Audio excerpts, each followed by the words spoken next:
Hello to you. We're going to have a conversation today, a full show conversation with one writer and cultural critic. His name is Peter Biskin. He is the author, most recently, of The Sky is Falling: How Vampires, Zombies, Androids, and Superheroes Made America Great for Extremism. You see, I actually sort of spaced that out because I think his premise, well, you're going to meet Peter in just a second, his premise is a really interesting one, that somehow or other the point to which we have come as a very polarized nation. And we're not just talking about Trump and Charlottesville. We're talking about, for example, there's I think a Michigan State study that's out right now that just says that Americans have drifted, just average Americans, and certainly members of Congress have drifted way out to extremes, far more polarized, resulting in a kind of paralyzed political process, too, in which neither side can really get what it wants. At least only temporarily can either side get what it wants. And then its own slim margin will be replaced by the other side's slim margin. So how did we get here? And does our popular culture have something to do with that? Peter Biskin says yes. So we welcome him to the show. Peter Biskin, excited to have you and to talk about this. Well, thank you for asking me.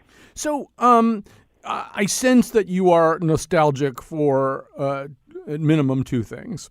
One of them is the more centrist kind of politics that characterized, say, the 1950s, where you had moderate Republicans, moderate Democrats. There was more consensus. There was less acrimony. There was the possibility, and it existed not just in the 50s, but it existed for quite a while, of putting one's political preferences aside to accomplish something good for the country. So when you say extremism in your title, you're kind of talking about the end of that kind of consensus seeking, right? Yeah, I mean, I'm not really. I mean, I can see why you would say that the book makes it seem like I'm nostalgic for, the old mainstream consensus culture, which essentially started at the end of World War II and stretched through the Obama administration with a couple of ups and downs, namely the Vietnam War, Watergate, and Ronald Reagan. And in a sense, it's true. I am sort of, the polarization, today's polarization has gotten so extreme that it does make you a little bit nostalgic for that old mainstream culture. But that old mainstream culture was so narrow in a way. It pretended to include all sorts of views, all sorts of dissident views, all sorts of ethnicities, all sorts of religions. It was a pluralist political philosophy. And they talked a lot about the Big Tent, which would include people of all sorts of backgrounds and beliefs and so forth and so on. But in fact, what it did was exclude what was then derided as the extremes. And in those days, after World War II, the extremes were the Communist Party on the left and the something like the John Birch Society on the right. Probably nobody even knows what that is anymore. But it also enforced a certain consensus viewpoint that excluded all sorts of dissent, a lot more than the centrists admitted, and it became a bland, boring culture. So, in certain ways, it's no wonder that people have gobbled up extremism so avidly. True. And yes, there are days when we might yearn nostalgically for bland and boring just compared to what we have now. But you're absolutely right. There was a way in which the center crowded out the sides. Well, let's talk about another kind of nostalgia. Many of us are nostalgic for the movies of the 1970s, Scorsese, Bogdanovich, Altman, Mike Nichols, Hal Ashby. I could go on and on. You had these movies that were kind of about complex human subjects. There were shades of gray. They weren't entirely black or white, good and evil. And then something happened. And our friend, the cultural theorist Bill Curry, is one who's pointed this out to me many times, that, like in 1981, On Golden Pond was the number 2 box office movie in America, and the top 15 box office movies included Reds, Chariots of Fire, and Absence of Malice. By 1991, it's kind of thinning out a little bit, but you still got in the top 15 Silence of the Lambs, Sleeping with the Enemy, and Fried Green Tomatoes. These are at least movies about human beings. They're lived out at a human scale. There's some interesting humanistic questions.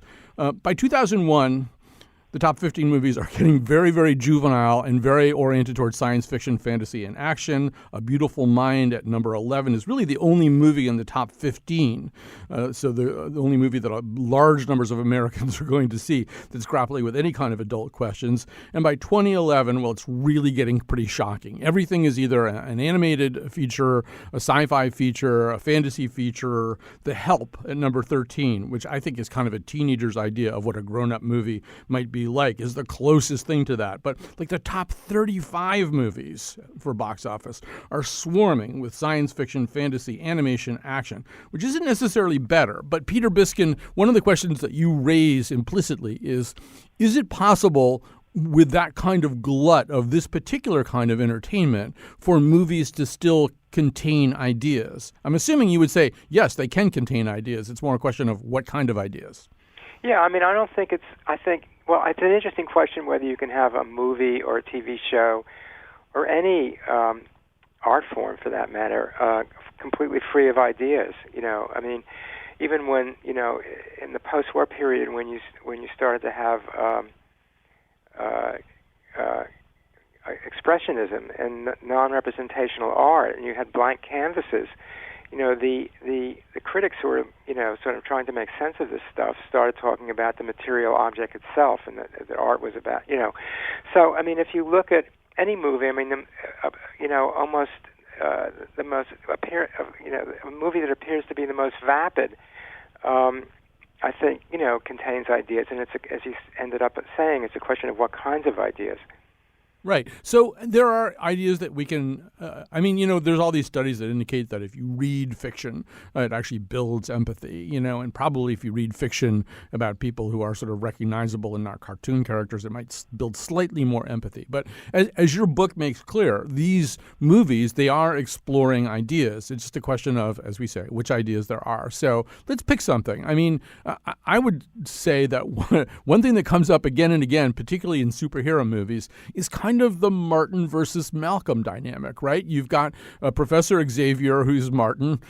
He's leading a group of others, people who are excluded from the mainstream of society. They are superpowered mutants as opposed to African Americans, and he is looking for a way to reconcile their fate with the fate of the rest of society, looking for a way to get his people seen as an asset rather than a liability. And then on the other side, you've got Malcolm, who's Magneto, who's decided, no, they're just never going to accept us, and we're going to have to go for what we need to go for in a very different way. And we could play that out across Black Panther and some other stuff as well, right? So there's an example of these movies at least exploring a pretty important dynamic idea. I guess I would ask you whether you think they explore them very well. Well, I think they explore them well enough. I mean, the very fact that they, that dynamic that you just described is a dynamic that pits extremism against centrism. Charles Xavier is a centrist. He wants the X-Men to be accepted. He wants to include them in the society under the big tent. And Magneto says, no, that's never going to work. It's not going to happen. They hate us. They being, the U.S. government. There's a scene in, I think it's X-Men. They all sort of blend together for me, ultimately. But there's a scene in X-Men, I think it's X-Men First Class, where they stage a Marvel comic version of the Cuba Missile Crisis. And the X-Men are on some beach in the Caribbean, and they're faced by Soviets and Soviet and American warships.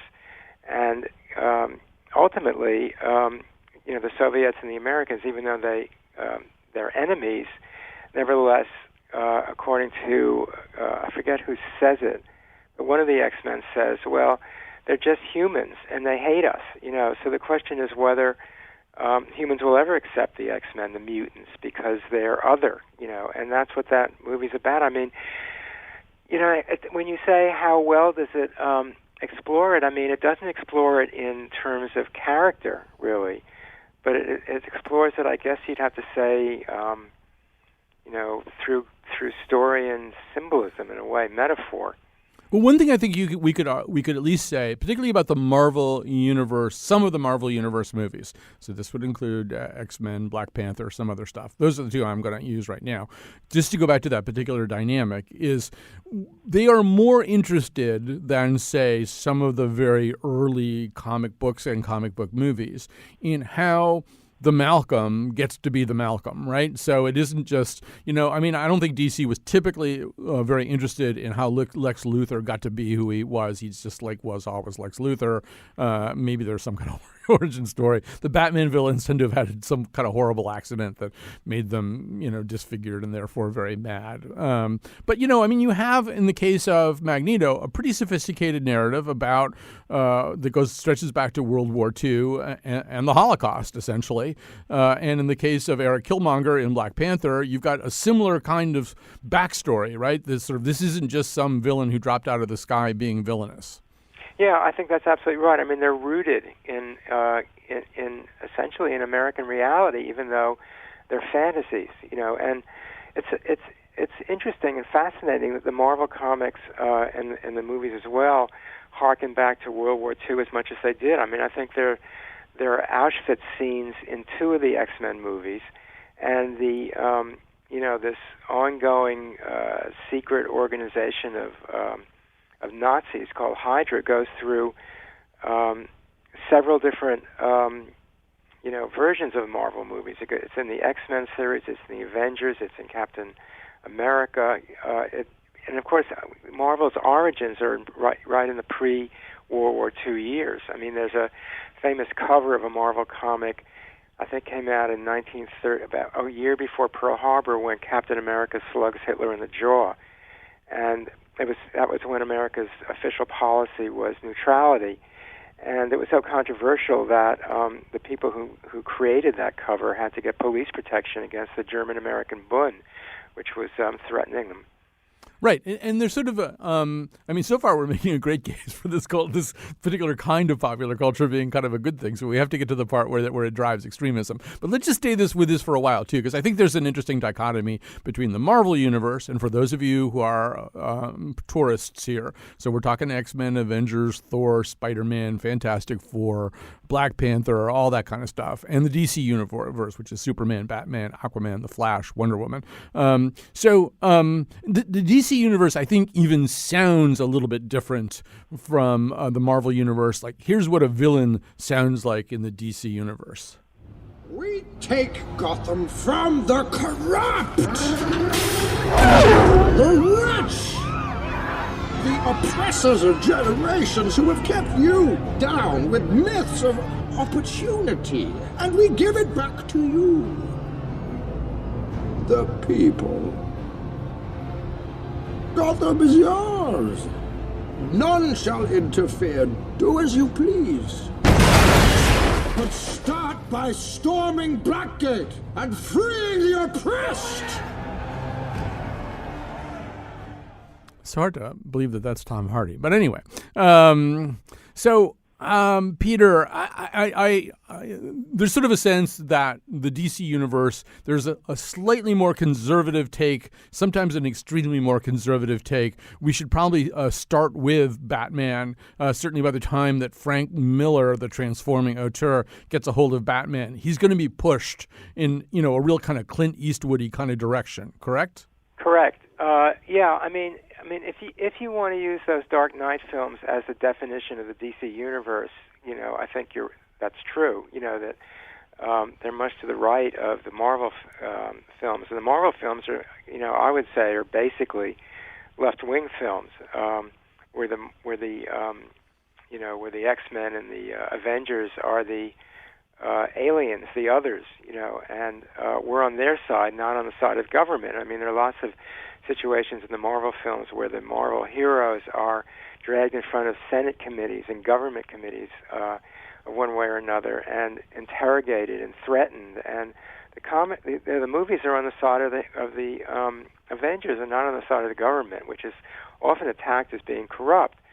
The same is true, really, of the Dark Knight series, except the government is attacked from the right, not the left, and that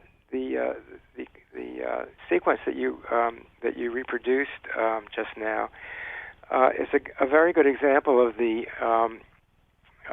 of that right-wing drift. I mean, Frank Miller is extremely right-wing and not afraid to say so. And I think Christopher Nolan is pretty right-wing as well. Not only the Dark Knights, but films like Interstellar and a couple of his other movies are, I think also lean to the right. So, I mean, I guess you could, I think it's most pronounced in the right-wing drift is most pronounced in the Dark Knights, but and less so in some other DC comics. I'm not sure that you could characterize all the DC output in that way. But I would agree. But if you go back to their origins as comic books, and I was a kid reading those comic books, I mean, the DC heroes were kind of straight down the line. Truth, justice, and the American way. These were not considered flexible or fungible concepts. There was not a lot of questioning of orthodoxy in those. Whereas from the very beginning, the Marvel heroes, they often were unhappy being heroes. They were Spider-Man in like issue 6 swung into a psychiatrist's office and tied him up and demanded to know why he was doing such a thankless job, swinging around in a costume. I mean, what's wrong with me? There's sort of a lot of that kind of questioning that goes on, and much less acceptance of orthodoxy. Well, during the Watergate period, there's a Captain America comic where Captain America actually tracks down the president in the White House to kill him because, and he's not called Nixon, but he's called Number One, but it's clearly a Nixon figure, and and Number One commits suicide before Captain America can reach him. So I mean, they're very, they were very clearly, they respond to whatever the politics of the period that they're in, right, left, and center. Although I think overall they tend left. Right. I think with the Captain America is kind of like Springsteen. Everybody can project what they want to onto him. So the kind of conservative, flag-waving, beer-drinking guys can, really sing along with Born in the USA and not think too much about what it really means. And with Captain America, my guess is he's a New Deal liberal. He lived through the freaking New Deal. He was alive then. He probably imprinted on FDR. But he doesn't scream about that all the time, so the conservative people can just get off on the flag costume. There's one scene in one of the movies where he's arguing with somebody from S.H.I.E.L.D. or one of those type organizations, and the S.H.I.E.L.D. person, I don't think it's S.H.I.E.L.D., but it's whatever that the Redford organization. It's I think anyway. They're boasting about a sort of worldwide surveillance system which is going to stop crime before it happens. And Captain America sounds like a member of the ACLU and says, aren't you supposed to wait until the crime happens to punish somebody? Now you're talking about punishing them before the crime, and he wants no part of it. We're talking to Peter Biskin right now. His book is The Sky is Falling: How Vampires, Zombies, Androids, and Superheroes Made America Great for Extremism. So far, I feel like we're not making the case. I mean, we're sort of making the case that you can decode, you can do semiotics on all of these movies and pull stuff out of them. But we haven't really made the case that the movies are necessarily setting us up to flee to opposite political polarities. So make that case. Well, I mean, look, if you watch 50 movies that feature vigilante heroes breaking the law or taking the law into their own hands, or if you watch 24, whatever it was, 8 seasons of 24, where you have a rogue anti-terrorist agent doing whatever by, achieving his goals by whatever means are necessary, even if they entail breaking the law or torture, you're not going to be shocked when you get a president like Donald Trump who takes the law into his own hands and seems to have contempt for the Constitution. I mean, it's as simple as that. I mean, a lot of these movies and a lot of these TV shows normalize violence, revenge, behavior that used to be beyond the pale in the post-war period during the reign of centrist mainstream culture. Let me run another Bill Curry cultural theory by you. You're going to want to know who this guy Bill Curry is by the end of the. Why doesn't Scott pipe up? So yeah, well, no, don't be careful what you wish for. You would never get to finish any of your sentences. Really? But one of Curry's ideas, which I think is a really interesting one. So we go back to that framework that I proposed at the beginning, that we have this period during the 70s where movies are complex and reflective, and they're gradually replaced by an awful lot of costumed crusaders and wizards and animated stuff and and fantasy and sci-fi, which is not, as we've just proven, that can't be thoughtful. But there's a way so Curry's theory is that starting in the Reagan years, when American work became less meaningful, unions started to be defeated, it was less likely that an adult American worker would necessarily have access to a sustaining, meaningful job that he or she could count on for a protracted period of time. It made sense to juvenilize culture at the same time. Kind of keep them 14-year-olds for life. And that was some of where this culture came from. It seems like kind of a Biskind idea, too. Well, it's an interesting idea. I mean, I never thought of it, I think. But I think that sort of infantilization of American culture started with Spielberg and Lucas back in the 70s, and really, was a backlash again. You started by saying, we all miss those, we all miss Hal Ashby and those early Scorsese and Bonnie and Clyde and so forth. That was an era, I guess the first really era of extremist films where a film like Bonnie and Clyde, the sheriff is the villain and a bunch of bank robbers who also kill people are the heroes. And even though they're killed in the end, we mourn them. We're unhappy and sad and a bit shocked when they die. But there are a lot of films like that. Butch Cassidy and the Sundance Kid, The Wild Bunch, etc. That was, and I think that there was a backlash against it. Obviously with Clint Eastwood and Dirty Harry on the right, but there was kind of a centrist backlash, which and then I'm talking about Lucas and Spielberg. I mean, Lucas said something like, but we've forgotten. Kids have forgotten to be. We've forgotten to teach kids right and wrong, and I'm going to do that in these films that I'm going to make. And they harken back to the old serials of the 30s, and they're all about. Lucas thought of his film as an anti-war film and an anti-Vietnam War film, and it was to a degree, but. Those films are all about getting people under the big tent and also undoing the sort of deconstruction of American movies that people like Arthur Penn and Robert Altman did in the years that preceded Lucas and Spielberg. So I think that his idea is interesting, but I think that process started earlier. And two, I think there are a lot of other factors that enter into this, namely the conglomerization of the movie business, which had, again, started in the late 60s, but really took over in the year 2000, or in the 2000s. Also the rise of the foreign markets, because these kinds of superhero movies travel best. And if China, I think 2004 was the first year that the foreign market was more lucrative than the domestic market. Films that are character-driven and story-driven and peculiarly American don't play well in China. So that's another factor. And then, of course, you have you have cable television, HBO. You have suddenly you have film, stuff on TV that's extremely violent, like Oz, which started in the 90s, The Sopranos, where you have the good bad guys. Nobody would countenance a hero or consider somebody like Tony Soprano to have been a hero 10 years prior to that.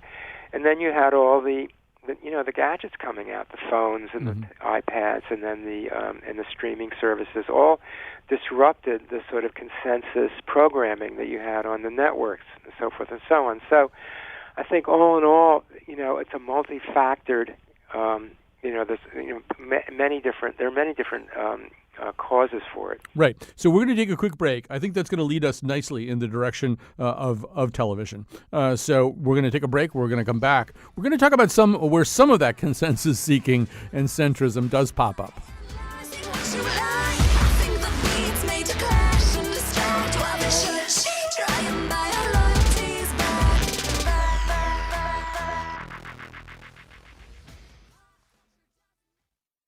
All right, we're back. We're talking to Peter Biskin for the whole show. He's the author, most recently, of The Sky is Falling, How Vampires, Zombies, Androids, and Superheroes Made America Great for Extremism.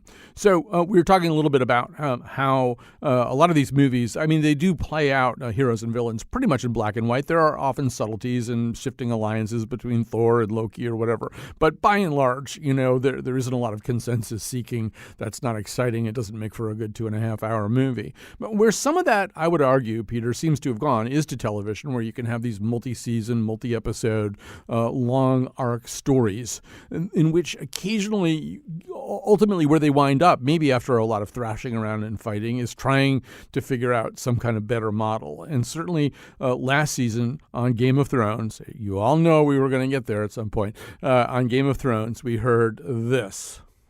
We are a group of people who do not like one another, as this recent demonstration has shown. We have suffered at each other's hands. We have lost people we love at each other's hands. If all we wanted was more of the same, there would be no need for this gathering.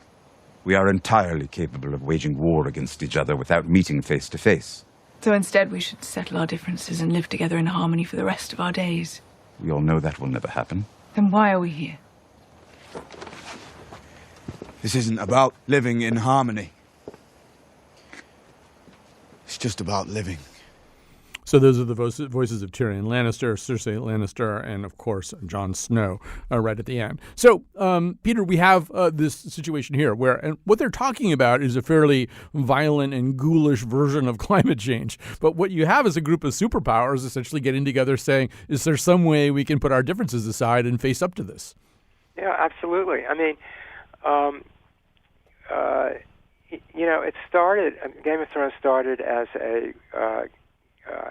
I would say an extremist show, but it works its way around eventually to being a centrist show when the White Walkers finally attacked from the north, which they've been talking about for, anticipating for the longest time, and finally it happens. And so suddenly, instead of these dynasties fighting each other, Jon Snow tries to build a coalition, and coalition building is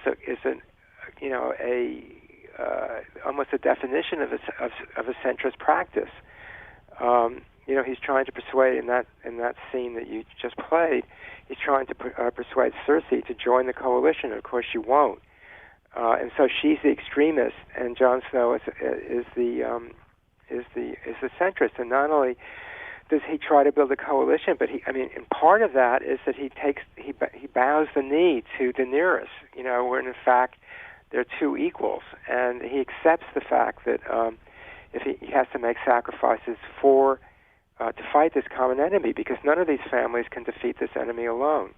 Right. And so I think the other thing about Game of Thrones that really distinguishes it from an awful lot of genre fantasy, at least genre fantasy that's devoured by millions and millions of people, is it's got a real interest all the way through in governance. You kind of know a lot about how King's Landing runs, and you don't have enough money for a war. You have to borrow money from the Iron Bank. I mean, that kind of stuff. Doesn't necessarily. I know that there's like a whole section of Star Wars movies that are about inscrutable issues about trade agreements, but I never really bought any of that. That basically here you see people trying to run at the level of governance their kingdoms in a way that you typically don't. Yeah, the whole show is about. It's weird. It's amazing because it's a fantasy set in this Never Never Land, and yet it's about power and politics and governance. And you're absolutely right. The thing that I find fascinating about Game of Thrones is we now know that I think it's aired simultaneously in something like 170 countries because you can't have it running at a different time because then the things will leak out. So they show it at the same time in 170 countries, and anywhere that it doesn't air on actual television or cable or whatever, it's downloaded, it's BitTorrented or something. Everybody, you're not supposed to watch it in Egypt, but everybody does. But that makes me, I think ultimately, Peter, and this is not a conversation we can have today. We'll have to wait. Somebody will have to have this conversation 20 years from now. What does that mean? I mean, it's very possible that the people who murdered the journalist Khashoggi, watched Game of Thrones and saw Ramsay Bolton do horrible stuff like this. This is a piece of culture that's being devoured by everybody. Well, it's interesting. Yeah, I mean, I don't think we can, really settle that today, but.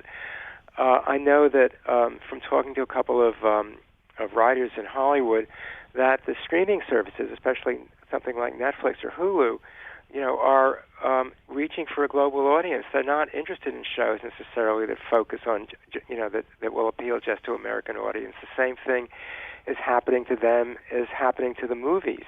They want shows that you can watch in Saudi Arabia as well as America. So that's a big. That's a huge change, from, 10, 15 years ago. Absolutely. I want to talk about another series which I think has made the same transition that you've talked about. When it came on the air, Walking Dead was very much about the most ferocious extremist tribalism. I mean, there were sort of two sets of problem groups. One of them are the so-called walkers. Those are the zombies. And then it's kind of like everybody else except Rick Grimes and his band. All the other humans form into these incredibly dangerous and lethal tribes, and everybody's competing for scarce resources and trying to push each other into the path of walkers, and it's just the complete breakdown of polity and comity. And then in the last couple of years, we've seen a difference, and it really started with letters written by, a little bit of a spoiler here, a dying boy on the cusp of manhood. And that, of course, is Carl. And so we have to hear a little bit of what Carl had to say in a letter to his father, Rick. There are workers in there, Dad. They're just regular people, old people, young people, families. You don't want them to die, Dad. We're so close to starting everything over, and we have friends now. It's that bigger world Jesus talked about.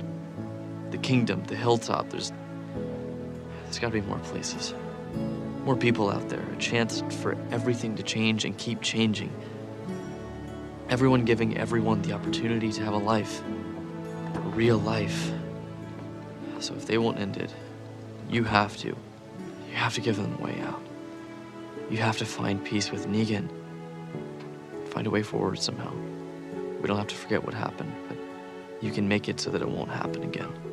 So Negan, by the way, is this very amoral, bat-wielding, Bane-like, amoral. He's not even a fascist. He doesn't have enough of a belief system to be a fascist. And so at the beginning of this letter, when Carl's talking, he's talking about the people who live in the sanctuary, who are the enemies of the people that we've been taught to sympathize with. And he says, a lot of them are older people, or they're workers, or they're just there. You can't wipe them all out. You got to find some other way. And I mean, Negan is the most hated character who's ever been on this show. But, Peter, it kind of went in that direction. So that this season, it appears that The Walking Dead also is going to be at least about an attempt to govern kind of, almost like kind of a post-World War II environment. How do you incorporate Germany into your Pacific worldview?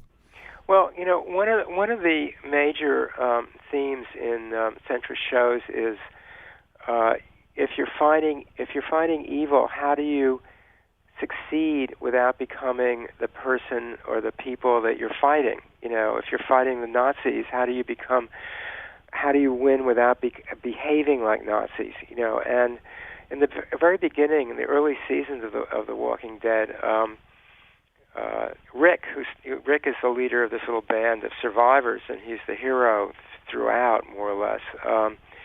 He starts as a sort of a Democrat. He in the very first episode, I think, he disarms a sort of redneck character who's intimidating a couple of other survivors with a gun, and he says, we're a democracy, something like that. We're voting.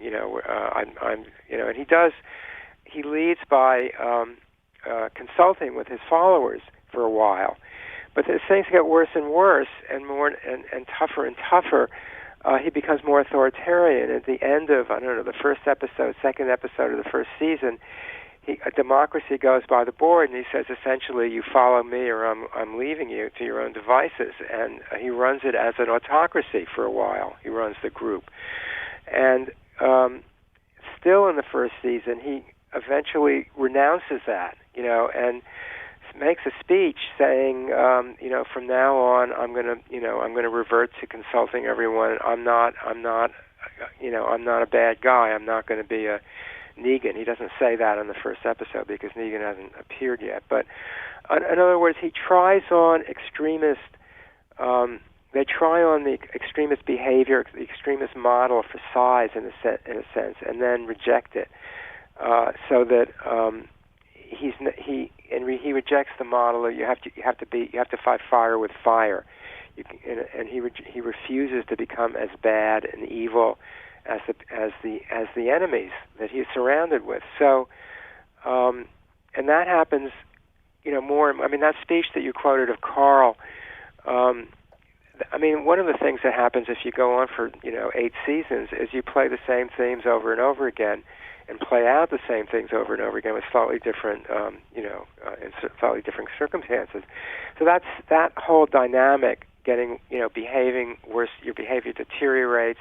I mean, in one scene in the first season or second season, Rick is being held captive by some evil, jerk, and he jumps on him and takes a big bite out of his neck. In other words, he behaves like a zombie, and eventually he repudiates that. So that happens over and over and over again, and that's the centrist lesson. You can't become the man that you hate. You can't absorb the evil that you're fighting. You have to hold yourself above that. So no torture, no cannibalism, no this, no that. And that's what that's the difference between centrists and extremists. So, one of the characteristics of the Trump administration is it refuses to do that. He sort of endorsed torture during the campaign, and now this current controversy with the Saudi journalist, he seems to be defending the Saudis in what was apparently a hideous crime. So, is he better than the people? He's not even theoretically fighting them anymore. He's on their side. So,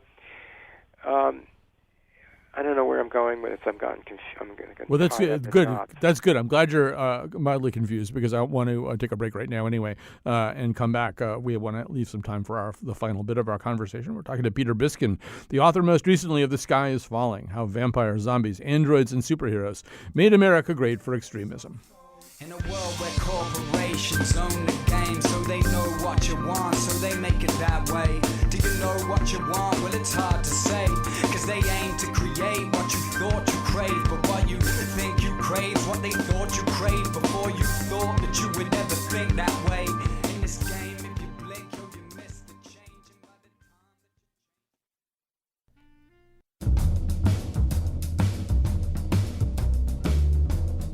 This is probably a little off topic, but when I take a day off, I have to get somebody to cover my work. Does Batman have to do that? Does he have to call Aquaman if he wants to get out of Gotham and spend a long weekend in Vermont? Assuming that he isn't planning that weekend with Aquaman, but you know what I mean. Today's show was produced by Jonathan McLannisterpants and me, Kyone Wolf. Amanda Fish calls zombie fish swimmers. Our intern is Phil Gialopsis. The part of Bill Curry was played by Gary Oldman. And now, back to Colin. Peter Biskin, we've got one more segment here. We've got about 8 million things that I want to talk to you about, but author most recently of The Sky is Falling, How Vampires, Zombies, Androids, and Superheroes Made America Great for Extremism. So one of the movies that you talk about in the book is maybe an example of a pretty extreme left position, or certainly a left of center position, is James Cameron's movie Avatar. Let's just hear a little clip from that. Those trees were sacred to the Omaticai in a way you can't imagine. You know what? You throw a stick in the air around here, it's going to land on some sacred fern, for Christ's sake. I'm not talking about some kind of pagan voodoo here. I'm talking about something real, something measurable in the biology of the forest. Which is what exactly? What we think we know is that there's some kind of electrochemical communication between the roots of the trees, like the synapses between neurons. And each tree has 10 to the 4th connections to the trees around it. And there are 10 to the 12th trees on Pandora. Which is a lot, I'm guessing. It's more connections than the human brain. Get it? It's a network. It's a global network, and the Na'vi can access it. They can upload and download data, memories, at sites like the one you just destroyed.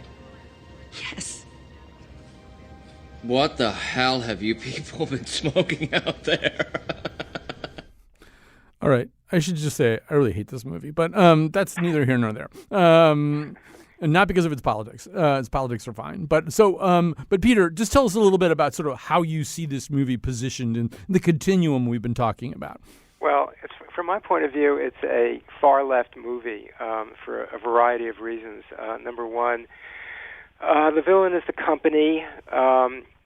Space travel has been privatized.